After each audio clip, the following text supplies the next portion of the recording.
Welcome to today's Help in Exchange webinar. Today we will explore making tough choices, if and how it's possible to make financial savings without causing operational harm. This webinar will be recorded so you can listen to it again or share it with colleagues. Our panel of Help in Consulting Fellows brings together experience from finance, planning and operational leadership, and human resources. Together they'll explore this challenging topic. In a moment, I'm going to invite each of the panelists to introduce themselves and set out some opening thoughts for us to consider. We'll then move into a Q&A session. If you have any questions, please use the Q&A function to submit them, and we'll get through as many as we can.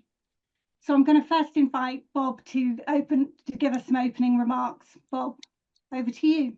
Thank you, Susie. Hello, everyone. I'm Bob Raybone, a Helping Fellow. Before that, I've been a finance director for over 30 years in private public companies. For 12 of those years, I was Chief Financial Officer at the University of Sheffield. So in my opening thoughts, let's start off by just saying that obviously making budget cuts is never easy. Cutting resources is probably one of the most challenging things any manager can be asked to do. And often the circumstances are beyond their direct control. So that lack of control creates an ideal environment for misunderstandings and for a complete range of emotional responses from fear to hope. But when finances are tight and ends are not meeting, there are always two potential responses. So my first thought is to always urge you to think about growing revenue at the same time as reducing costs. We all prefer working in an environment when there's revenue growth. And even when the primary issue, as now, is that revenues are under pressure, there's always a need to seek new or increased revenue streams. Now, the position now is that scope may be reduced. It may be less risky, that you can't do all the things that you'd like to seek additional revenue, but it is important to seek revenue, not at any price, as always. I think this has a direct effect on perhaps something we'll touch on later when we talk about which resource areas that can be cut and which resource areas might be protected from cuts. Secondly, when thinking about how to go about budget cuts, I think it's really important that you reflect on the recent financial experience and history directly within your institution. For you, it might be something that you've lived through, but if you're new to an institution, it's something you really should gain a good understanding of. So I encourage you to ask, given you know what's been done before, what's been tried before, what worked well, what didn't work well, whether or not that's something that can be repeated, or is it something entirely new that you need to try? Now, overall, of course, the responses need to reflect on the scale of the challenge that you face, but I'd encourage you to give some thought to the rate and the speed of change as well. But firstly, the scale. We know that every year there has been, particularly since the student funding changes of over a decade ago, there's been an inflation-based pressure, which at 2% is not the strongest pressure you'll ever have felt, but it shouldn't have presented a major challenge in itself.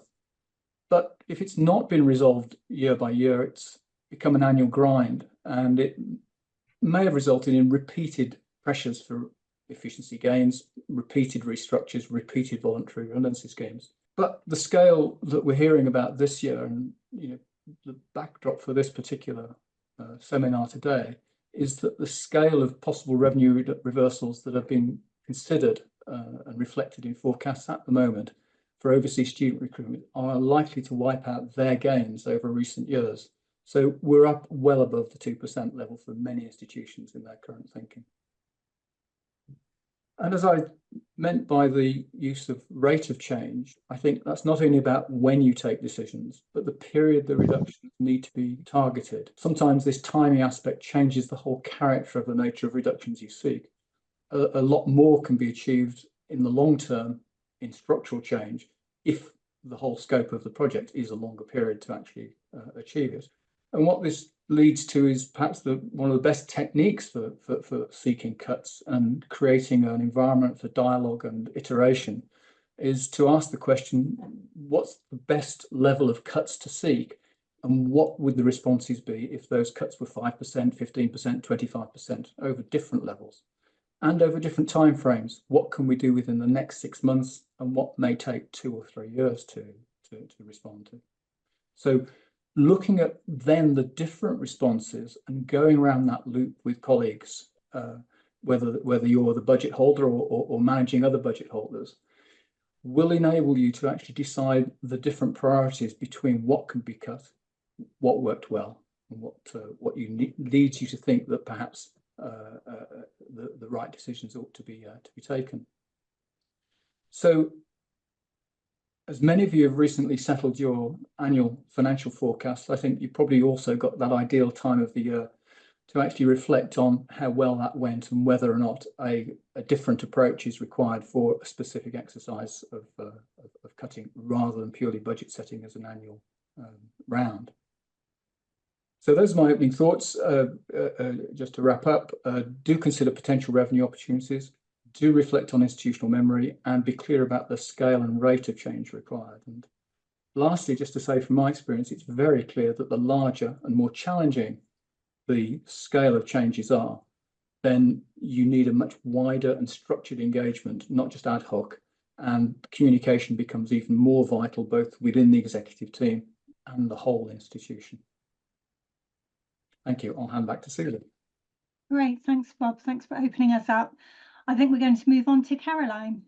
Yeah, thank you, Susie, and thank you, Bob, for those opening comments. So my name's Caroline Dunn. I'm a consulting fellow with Halpin. I've built my career in higher education, so I've been fortunate to have worked at 5 different universities here in the UK and in Australia, so very diverse universities. I've had different roles at all levels of the organisation, so within departments, faculties, research institutes. And my roles more recently in Australia, I've worked at 3 universities in Queensland. They've been based in the executive corridor and really been focused on working with vice chancellors and their executive teams on transformational change and institutional wide projects. So my reflections will be based on, what are perhaps some of the lessons that I've learned from working across large universities. So bearing in mind, in Australia, universities are quite a different size and scale to the ones here in the UK. So I was at the University of Queensland for many years, and to give you an idea of their scale, so there are $2.4 billion revenue, 55,000 students, 7,500 staff. So when you're undertaking transformation and change across that size and scale, that really does require some quite detailed thinking. So in terms of my comments and reflections, for me, when you're undertaking change and transformation and making cuts, it's really about the people. People are at the heart of universities, and people are at the heart of any change program. So it's about persuading people to do things differently, to moving from the current state to the future state. And essentially that's an emotional journey. So thinking about staff in your organization, it might be a team of 10, a team of 20, a team of 100, or across the entire university. It's helping those individuals move in that kind of emotional journey. So for me, it kind of starts with, what is that case for change? And often we hear about a compelling vision. What's a compelling case for change and a vision? And I think that really is quite critical at the outset for the executive and the leadership team to really think about how you can kind of motivate and influence and excite people to go with you when you're making cuts, which is really uncomfortable and can be really ambiguous and quite uncertain. So and what sort of data do we have at our fingertips to really ensure that our decisions are data informed? That's really important. And is that data transparent? My last university, when we went through COVID, we were projecting a $700 million deficit over 5 years, and the executive took the decision to publish that data, and that was so powerful. And they also explained it. It's really important to everybody across the university so that they understood what is the data, what is it telling us, and what are the kind of the choices that we have to make. So I would certainly advocate for really being transparent in terms of publicising data, but also explaining it, because it is quite complex. University finances are very complex. In terms of leadership, and I'm sure Kim will talk about leadership in a moment, and we often know that leadership is so important in change activities and being consistent and active and visible. But, and I would absolutely endorse that, I would also pause in terms of thinking, how can we prepare our leaders and our sponsors and our executive team to lead effectively through change? Because that is very challenging. There are many competing interests. They have to stay the course, they have to lead and steer very, very uncomfortable decisions where some people will be exiting the organisation, perhaps. So how can we really equip and enable our leaders and recognise the time commitment? It's not just turning up to a town hall and a staff meeting and, you know, giving a PowerPoint presentation. It goes much, much deeper than that. Thinking about steering groups and governance, that's the other reflection I've had from different organisations where I've worked in universities where there's been a very tight steering group of 6, and I've worked in a university where there's been a much broader steering group of about 20-25. So, you know, what's right for your organisation, what's right for your culture? There's certainly advantages in terms of alignment, but it really does have an impact on agile decision making and momentum. So what's right for the programme and for the organisation? I think it's really important to invest. So, and when you're investing in change, to really ensure that transformation efforts are successful. So thinking about a programme office, maybe a central programme office that can help with communications, can really help with programme management tools, can really help with that consistent approach. So we don't have 100 different initiatives running across the university using very different methodologies, because, you know, that really is a waste of effort or can be a waste of resources. I think it's really important to invest in communications, and Bob, you talked about communications, absolutely endorse that. And it's really important to, I think, invest in that capability, and it's a different capability to our ordinary marketing communications. It's change management communications. And investing in change management capability, my experience, lots of universities ignore that. They invest quite heavily in project management methodologies, tools, frameworks, but they perhaps neglect the change management side of the equation. And as I mentioned in my opening remarks, it really is about the people. How can you enable and empower your people? So my last opening remarks is about empowering people. I talked a moment ago about preparing your leaders. I think it's really important also to equip, build change capability with your middle managers. And quite often, I think these are the squeezed middle and they're forgotten. So they may be impacted by the change themselves, but they certainly have to lead their teams and people through what can be a really ambiguous and uncertain period. So how can we equip that broader leadership group? It might be 100, might be 150. How can we help them build their knowledge about the change curve, about what the signs are of likely resistance? How can we equip them so that they can perhaps address and help mitigate and support their staff? And thinking about how we can actually involve staff at the front line, you know, does the programme allow for co-design workshops? So can we really think about how we engage with our staff through networking opportunities so that they have a say, whether it's about identifying opportunities, workflow changes. There are a number of ways that we can involve our staff, but it has to be in a genuine way and in an authentic way, and where we actually do act upon their recommendations. So I think I will leave it at that, Susie, but look forward to the conversations the rest of this afternoon. Thank you. That's great. Thanks, Caroline. That's terrific. And Kim. Yes, thank you, Susie. So my name is Kim Frost. I'm a Halpin Consulting Fellow. I was for over 15 years the HR Director at the University of London Senate House. I'm a past National Chair of the University's HR Association, and I'm currently Vice Chair of Governors at the Cultural University and at the ACC University in Bournemouth. So I have 5 things really to say on this subject, some of which reflect what's been said by others. My first thing is it's quite simple, really, that we always need to be very clear about what we're trying to achieve and why. And I've seen some university executive boards deal with papers of several hundred pages setting out how dreadful the situation is. But at the end of it, I've sort of thought, well, what are we going to tell staff very, very simply as to why we're doing this? Because we have to play to their hearts as well as their heads. They need to understand what we're doing and why. And you can't do that in a 100-page PowerPoint presentation or whatever. So my second point is the emotional message as well as the rational message. Make sure you get that across.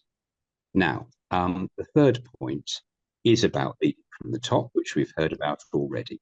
But I would say not every COO, not every Vice Chancellor is terribly good at public presentations or is terribly good at meeting with staff and getting messages across. Now, that's because they're good at other things, and that's why they're in the jobs that they're there for. Not everyone is good at standing up in a meeting and taking hostility, but someone else in your executive group will be. And so find that person and get them to front the public side of what you're doing. Because if you put up a COO who is uncomfortable and unable to explain questions, boy, are you in trouble. My fourth point is, please remember that what you are doing is going to have a great impact on people. It's going to have an emotional impact. It's going to be about their jobs, their roles, their workloads. Sometimes we can get blinded by the number of billions of pounds we need to save, and we can lose sight of that. So please do keep an eye on that. Don't assume it's up to HR to lead on redundancies. HR will do, may I call it, paperwork for people, but managers need to be in there as well, and they need to be sharing. Don't rely on your internal communications to turn what's effectively a very unwelcome message into a welcome message and then get cross because they can't do it. Of course they can't do it. So be realistic about what can be done. My fifth and final point is one that I'd urge everyone to bear in mind. It's the principle of the chocolate biscuits. Okay? Organizations that are losing money and are in financial straits do not serve chocolate biscuits at management meetings. I don't know how many times I've said this. It gives the wrong note entirely. It's as if we don't care, and we're having our chocolate biscuits and we're spending money. Now, of course, chocolate biscuits cost whatever chocolate biscuits cost, £1, something like that. But it's how it looks. Organizations that need to save money need to act like organizations that need to save money. And it's amazing how many don't in my. So really, those are my 5 points. Wonderful. Thank you, Kim. That's terrific. So I'd encourage everybody who's listening to put questions into the Q&A. I've got some questions that were already submitted before the session, so we'll open with one of those. There's some guiding principles that can help us guide decision making with regards to cuts. So there's some things that we should sort of hold on to throughout the entire process. Perhaps Caroline first. Yeah, no, thanks, Susie. And I think it goes back to what's the organizational strategy and the vision, and being really true to the organizational strategic vision and values. So that's number one. And thinking about when we are undertaking cuts or changes, doing those so that we really do protect, as you were saying, Bob, the future income streams. So we do really want to think about, what's the trajectory, what's the longer term vision of the organisation, and how can we protect the academic endeavour. So really thinking about the approach. So, for example, when doing financial cuts, it may not be appropriate to do a 5% blanket cut across the whole organisation, because we haven't perhaps really understood, where our spend is and, what are our key services. So I think it is in terms of doing a really nuanced investigation using data to inform decision making, to think about what is the right approach to make sure that we are really aligned with the organisational culture and the future academic mission of the institution. Great, And secondly, just lastly, people, as I kind of was talking in my opening remarks, it is essentially all about the people and how we can, with respect and integrity, undertake a programme of change and cuts. And I think you talked about that, Kim, too. I think that's incredibly important. Kim, would you like to add, beyond the I like the chocolate biscuit principle, that resonates to me, but are there any other guiding principles you'd add? I think I would simply say, don't panic. There's nothing less effective than an executive group in panic mode. Analyze the data, review, and then analyze it again, challenge everything, absolutely everything. Yeah, terrific. And Bob? I think it's helpful to have, I think the tone setting, which the chocolate biscuits are an example of, is right to emphasize. But I think also the openness that needs to be here. Openness then leads to the communication and who and what you talk to. And by openness, I also mean an attitude which expects that people will look back at what you've done afterwards and say, did you do it well? Did you do it with care? Did you do it with consideration? And if you can't actually demonstrate the care and consideration that went into the thinking when it's under scrutiny afterwards, then you certainly didn't do it at the time. However it felt, and the emotions would have coloured the immediate take. So have always an eye to have the process or how the structures are working in an open way, that people are getting a general feeling that they're being treated not necessarily as they would like, but they are being treated fairly.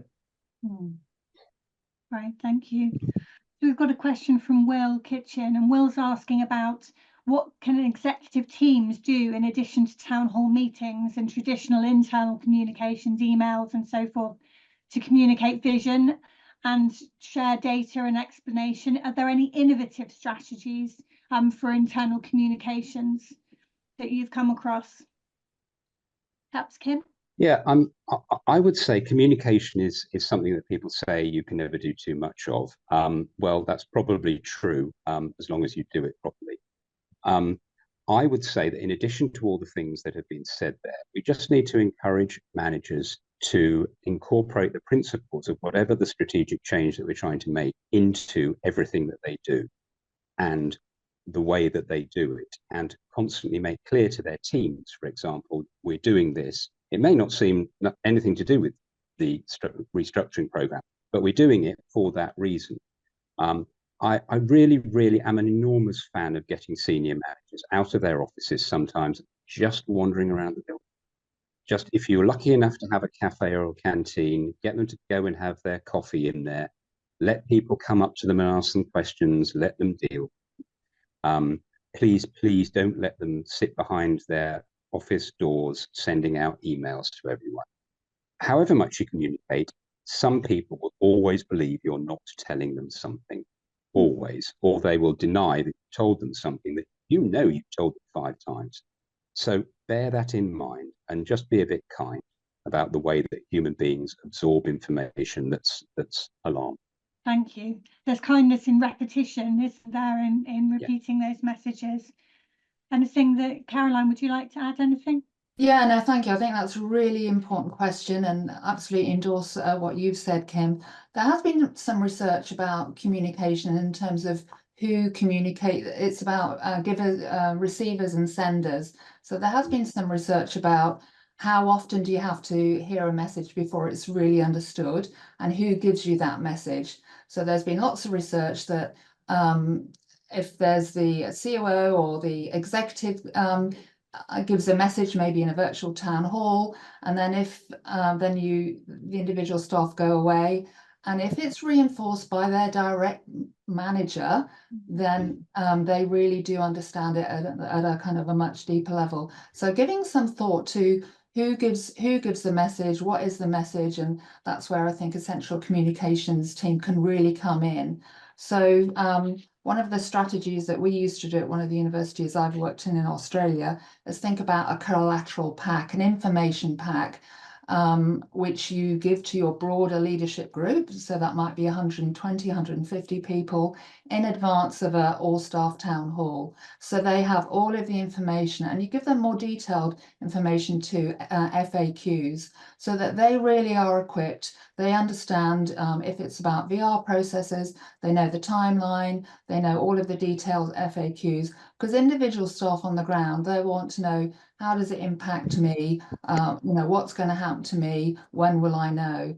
And in a town hall led by the Vice Chancellor, you're not going to get that clarity. So comes back to those middle managers, those immediate managers. How can we equip them with tools, with information packs? How can we support them maybe through HR business partners, so that they in turn have somewhere to go? And my last point on this is, I think it's really important. Managers very often want to support their teams and provide answers.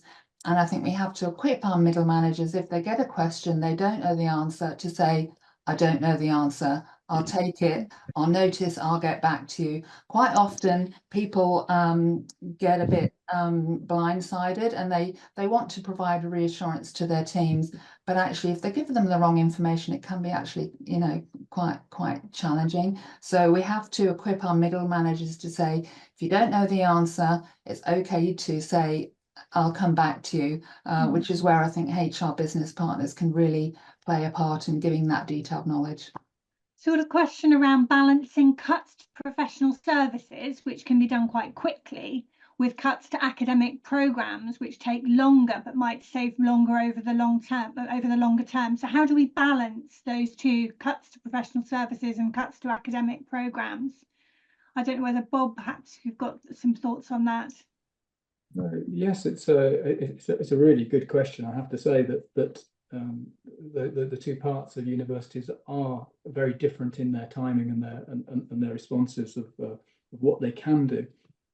And in a way, it's what led me to the point about how, over what period one seeks cuts.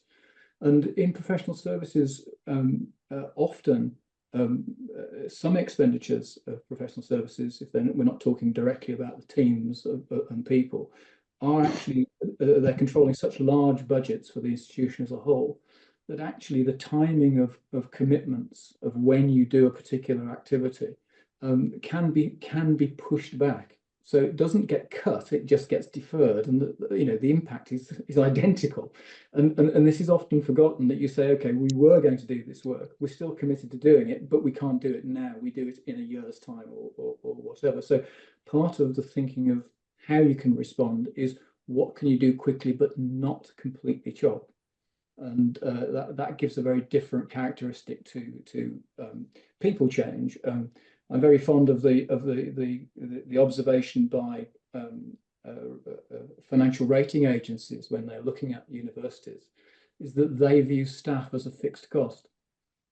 And it's conceptually, it's not where people normally associate it with, but it's them just trying to recognise the fact that changing people costs sometimes is actually far longer than can be given credit to. So offsetting that, actually responding to that natural inertia to say, stop this activity now, is defer it whilst you've got time to do other changes, such as academic programs.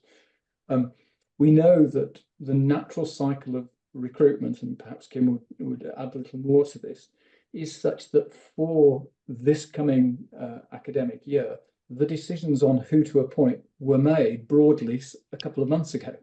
And that opportunity to change what happens in September has gone, regardless of professional services or academic programs. That's the lead time of just HR and changing in staff at the best of times. So that automatically puts a boundary on what can be achieved within the immediate horizon. Yeah, Bob makes very good points that one fairly straightforward thing that can be done is extending lead times on filling vacancies, and that can be very, very effective. It can also be very, very frustrating, of course, for those who have to carry the work of vacancies, but you have to balance, and I know a lot of institutions have used that very, very successfully.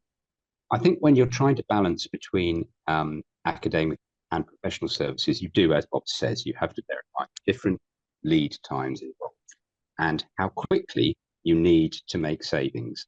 And sometimes you have longer than you might think. Sometimes you really need to show very quick wins. I think you also have to think about fairness overall in the organisation. It can be difficult enough getting academic colleagues and professional colleagues to see each other as equivalent in importance to an institution. That can be very challenging. And just bear in mind that whatever you do, please don't make that worse.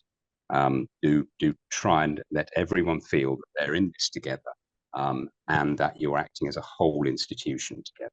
Right, thank you. So we know that there are a large number of institutions that are going through or have gone through voluntary severance schemes. What are the dangers of these kind of schemes, and what's the potential damage that can be caused by them? Kim's laughing, so I'll let you go first. I'm laughing because okay, voluntary severance schemes. What are the dangers? I did make myself a little list earlier. The wrong people will apply. The most useful and the marketable people who get other jobs. There will be discontent among those not selected who may themselves want a new start and have started envisioning themselves launching themselves elsewhere. There will be survivor guilt among those who remain, which often institutions kind of forget about. They complete the voluntary redundancy, heave a huge sigh of relief, something else. There will be risks of discrimination claims on the basis of selection. So please, please, please have a very clear and written down process for how you decide on cases and keep very, very good notes. There will be increased workloads on the staff who remain and unforeseen consequences of that. And institutions are often guilty of trying to do voluntary redundancy schemes too quickly. They come in and say, oh, okay, well, we'll get that done by Christmas. And you think, well, I think it's going to be really difficult. I was asked by one institution once who did want to do it in a very short time scale, whether I thought they were mad. And I replied, yes, it is in fact possible to do time scale, but it's not possible to do it well. And I think that's the important thing. Yeah, it goes back to Bob's point that you've got to be able to tell the story of what you did and stay and tell a good story in terms of how you did it. That's great. Caroline, anything to add on voluntary severance schemes? Yeah, I mean, I absolutely endorse everything, Kim, that you've said. I've been in two organisations, one that perhaps in early days of transformation just opened up a voluntary severance programme, and absolutely we saw firsthand, you know, that the best people left the organisation, you know, with a great package, and they got a job the next day. And in a subsequent university where I worked, it was very much tailored, and the decision making was actually devolved to the local level, which I think is a really important thing, so that academic leaders, professional leaders in their areas, whether it's an academic school or professional service, they are the ones that are empowered to make the decisions. So it shouldn't, in my view, be a central committee. That decision making should be devolved at the local level. So you know, I think there are dangers, but I think absolutely a tailored, targeted approach. So it's not open across the university, it's just open to the areas where you're seeking to make financial savings, and the decision making within an established framework should be devolved as much as possible. Right, Bob, anything? Could I add I mean, I had a reflection and perhaps invite Kim to comment. He highlighted the survivor guilt issue. The other issue which I've observed in organisations actually outside of universities has been the repeated use of voluntary severance schemes. And so there is a belief amongst those that missed the last one that they should catch the boat of the next one. So you end up with a certain mentality, which is that I am going to leave the organisation, I'm just waiting for the next voluntary severance scheme to come along, which is entirely, you know, understandable, but really unhelpful. And so a lot of the in my view, the narrowing down of a scheme to a particular area, or the gaps and intervals in the justification for using VS at all needs to be clear and needs to be articulated so people don't linger when perhaps they thought they somehow might get a better offer soon. Kim, I don't know if that's resonates at all with you. No, I absolutely agree with that. I have known organisations that have left voluntary redundancy schemes open for months, you know, in the hope that more people would come forward, and or as you say, Bob, they've done it repeatedly over a number of months or during a year. And I would always urge organisations to try and do it once and do it well, rather than come into that sort of mindset where people just are waiting for the next time to come around, or indeed for terms to get better. And I've known that too. So I would do it once, offer a fair package, and then just try and drive that as hard as you can during the timescales that you've set out. Right, thank you. And are there any areas of operations that we really should protect from cuts during these kind of processes? Is there any areas where if you cut, you're going to create a sort of existential problem for yourselves? Caroline's nodding. Yeah, I think a great question. And we talked earlier this afternoon about, you know, protecting future income streams. So, you know, and do we have the data to enable us to make that data informed decision? Do we know, you know, where our spend is? How does it benchmark?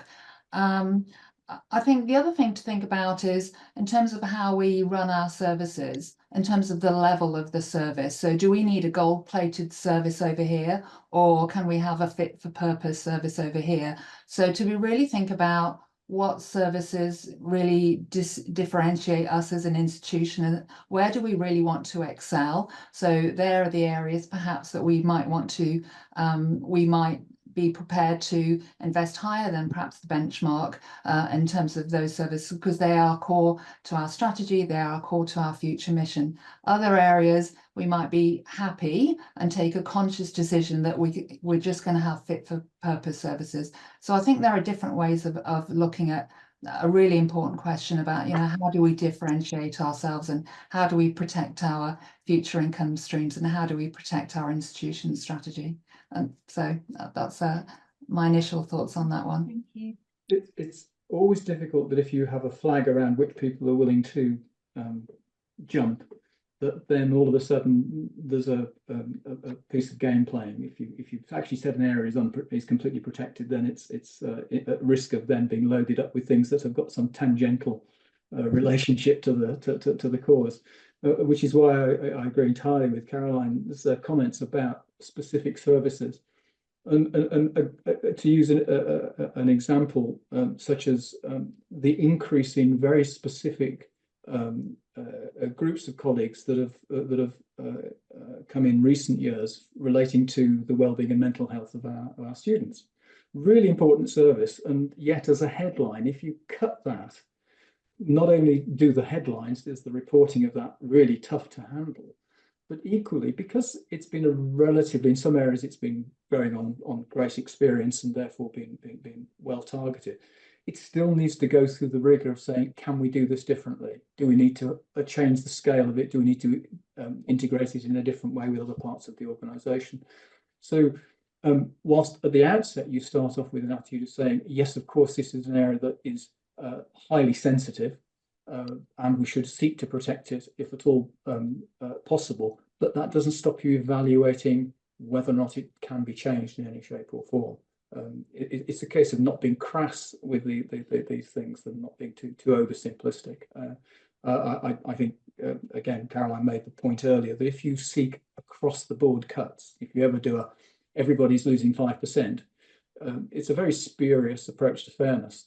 And often winds people up, however equally they're being badly treated. So avoid across the board cuts at all costs. Always assume you've got to go through a dialogue of potential change and then evaluation of that change. And I would add to all that sometimes we actually do need to spend money to save money. And I think institutions can lose sight of that sometimes. Now, IT, AI, they're not panaceas, but sometimes if you spend some money in those areas, you can save a lot of money by ruling out outmoded processes. You might need to bring more people to a certain area so it can generate more revenue, which Bob was absolutely right talking about earlier. And so sometimes it's so easy to get your focus on where can we save, that you actually forget that sometimes it's worth putting money aside that you spend to save. Absolutely. And getting the support of your governing body for that investment that you might need to make. Yeah. Okay, so we've got a question around advising the new government. So we're living through interesting times with a new government. How would the panelists advise the new government on what they should do to assist university finances? So we're now the helping panel advising the new government. What should we do? What should they be doing? Kim's first. So I'm sure the new government's getting lots of advice on everything from all directions. I suppose my only bit of advice to the government was it would be nice if they paid some objective attention to the sector. I didn't see very much in anybody's manifesto about higher education, actually. I think that the tensions, and Bob will no doubt talk about this, the financial tensions between having a fixed student loan and the increased amounts that universities are having to spend are absolutely untenable. We've got, I don't know how many universities at the moment posting deficits. And I just fear very much that the new government has so many terribly difficult things on its plate that it will not have time to think about higher education. I don't particularly detect, I could be wrong, I hope I'm wrong, I don't particularly detect a particular interest in us. So my advice to the government would be, please pay us some attention. Absolutely. Some positive attention for it wouldn't be make a nice change, wouldn't it? Yep. Bob, anything to add? Yes, it's interesting for a new government and how quiet they've been. I think it's particularly helpful that the Labour Party did in the latter days of the election campaign make some comments about how they'd come at things. They used the well-known excuse of not having access to some of the modelling data that the world that actually have, but now they do. But I don't think the answer's there anyway. I think that's a bit of a fig leaf. If we go back 2 steps to previous government changes, the 1997 Labour government came in and said, let's have lots more students, education, and get to 50% was the mantra. Big goal. And what follows that is then, over a decade later, is the realization of how expensive that is, and that therefore the cost of tuition for students was considered to be co-funded in some arrangement. The effect of the last decade of static home fees does need a fresh look at to make sure that the balance is politically right. There are lots of arguments to say that the change on recruitment was entirely positive, both in number and in the quality of roles for home student recruitment as a result of the fee change. And sometimes that's forgotten, but equally that's not just a simple solution to say, well, actually just increase the fees and we'll ends will meet a little better. It's not that simple, and I do think that the government have to have a look at that balance and how it evolves with numbers. Last comment, picking up on several features of the sector and both the way government is organised. There is so much within the HE sector which is not about 3-year ordinary degrees, and so often the focus from a public point of view is so often on that group, but all the other things that universities do beyond that, whether it be apprenticeships or whether it be activity in coordination with other bodies, or postgraduate activity, is completely marginalised in the mix. And whilst it's right that undergraduates get a lot of airtime in terms of the funding discussion, the simple fact is it's not the only element, and others need to be thought of as well, and governments often forget that. Absolutely. Caroline, any message for the new government from you? Yeah, no, thank you. And an absolute great question. For me, I think there's a short term and a longer strategic term.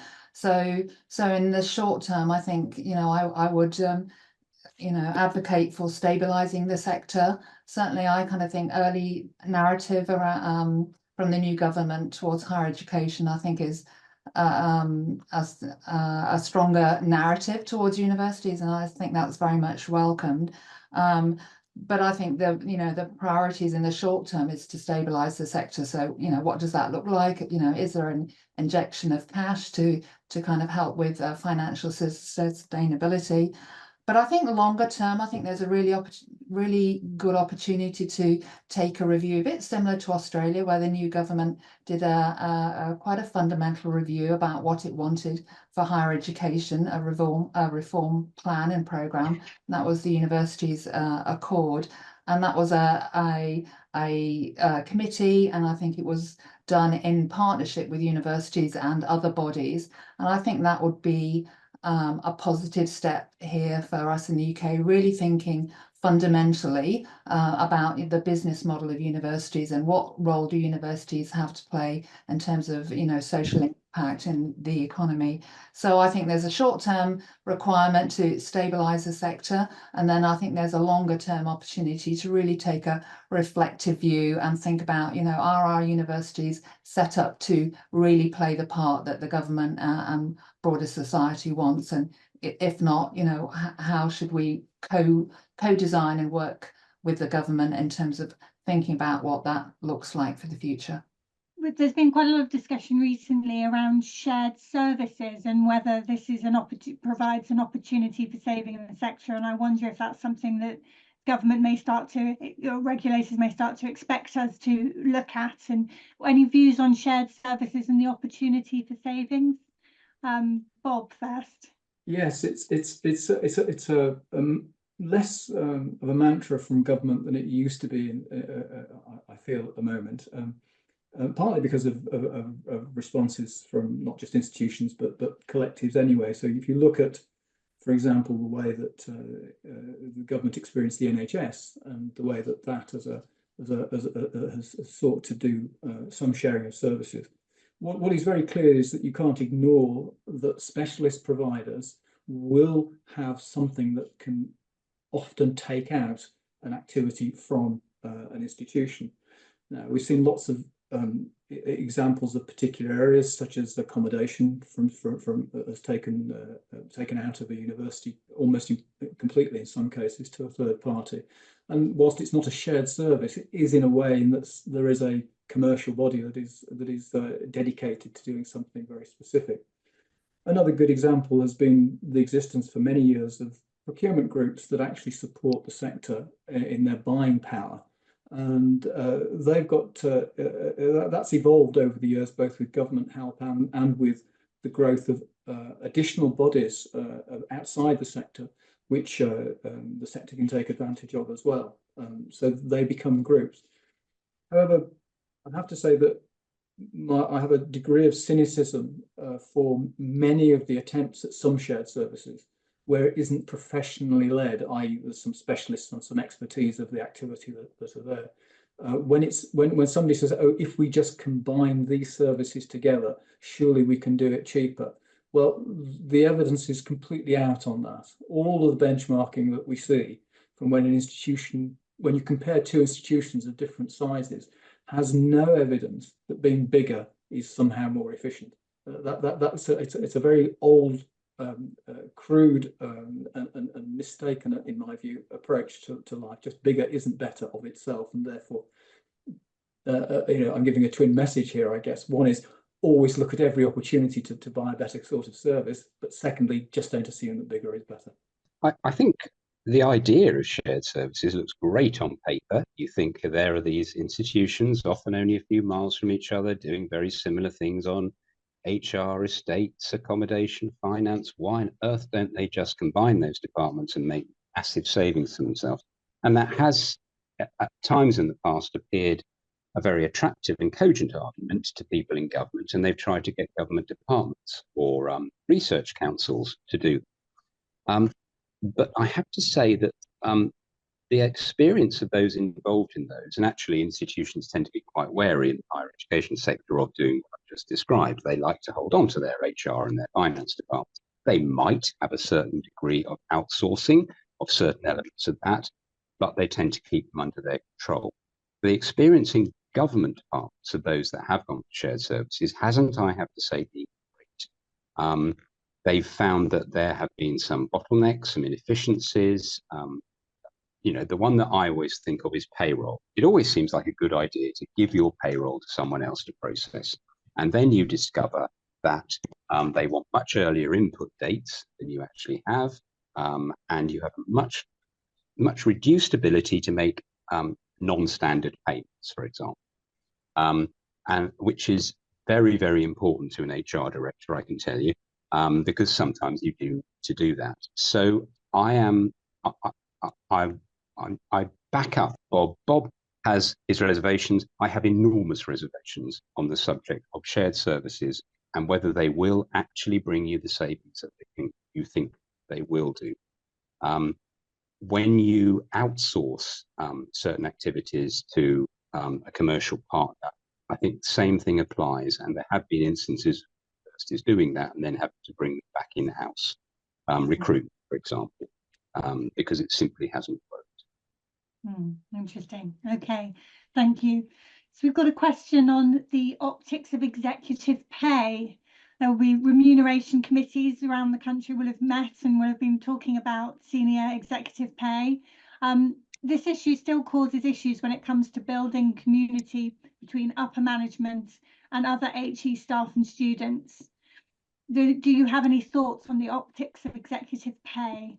So I'm chair of a couple of committees, and I agree that this has not been a great subject, well handled by many universities in the past. I mean, as I say, I'm chair of two remuneration committees in universities. I haven't understood the decisions that other universities have made, particularly around vice chancellor pay and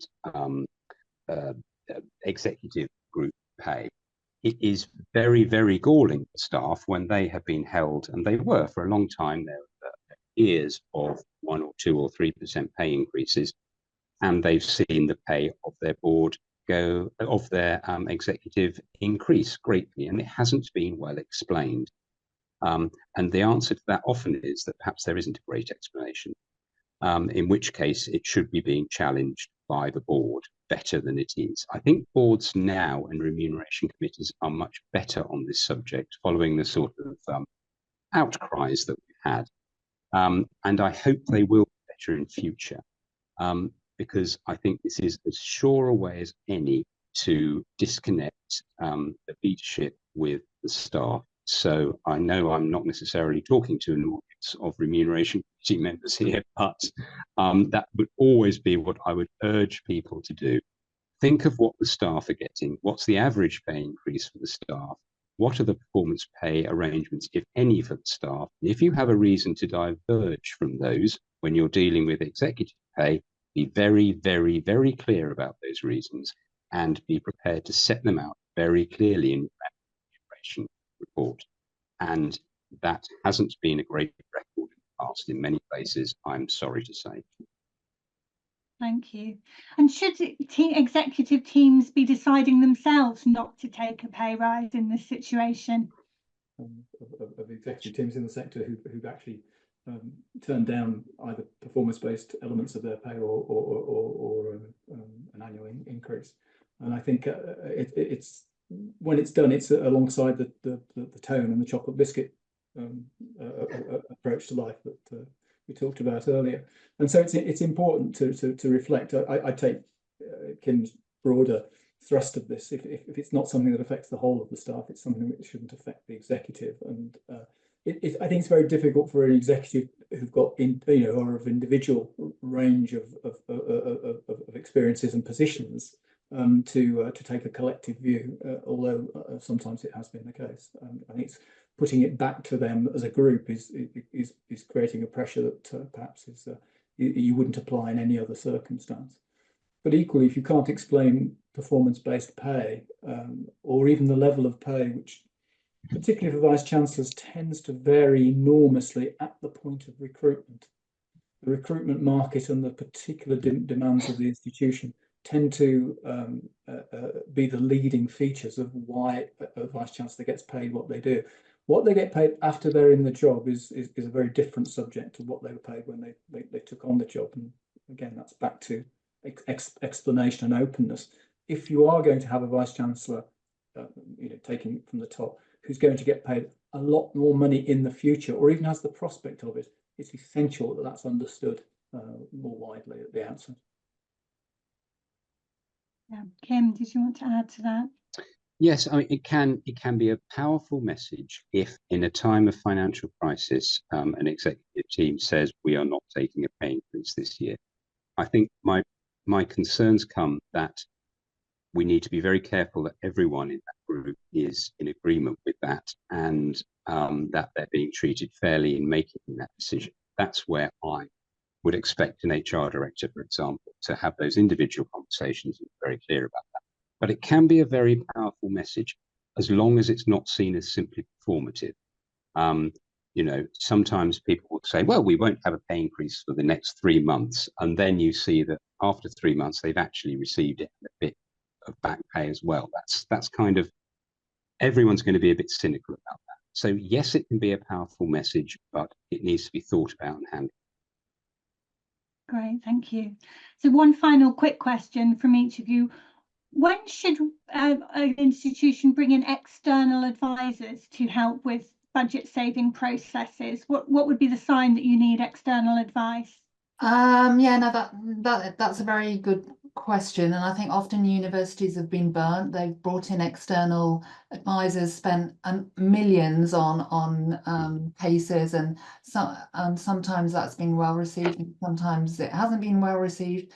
And then, of course, the budget to bring in, particularly some of the bigger consulting groups, can be a huge expenditure. So I've certainly encountered a little bit of skepticism about bringing in external consulting groups, but I think there is a time and a place, and I think different sizes of consulting groups bring different services to. So you might have the kind of niche strategic advisor or group of advisors in terms of an approach, or you might have a bigger operation that can do some of the number crunching and really thinking about that data analytics and advice and benchmarking, because that's quite specialist work, and whether there's in-house capability to undertake that really important data analysis and benchmarking, that might help an executive to really identify the opportunities to make cuts or build a case for change. So I think it's identifying, what are the specialist services that are required?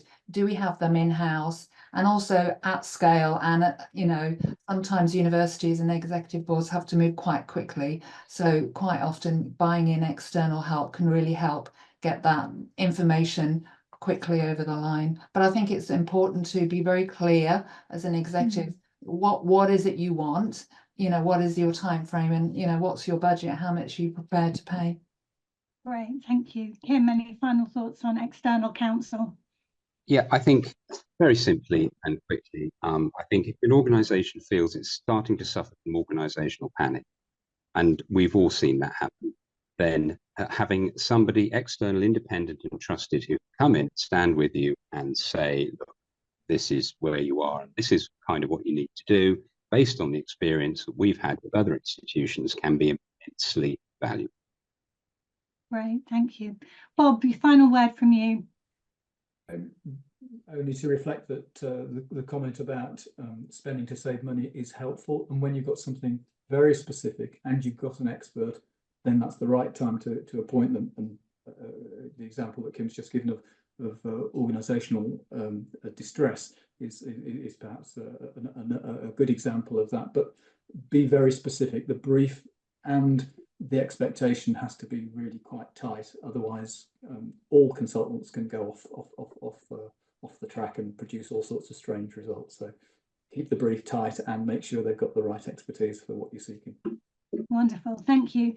So thank you very much to our panel, to Kim, to Bob and to Caroline. I greatly appreciate your counsel on this challenging topic. We hope everyone attending has enjoyed today's webinar and found it insightful. Remember, you can watch the recording again and you can share it with colleagues. Please keep in touch with Helpin via our website and LinkedIn, because we'll bring you plenty of further webinars in the autumn, and we regularly post on hot topics. Don't hesitate to contact us if we can assist you with any of the challenges you're facing. Thanks very much, everybody.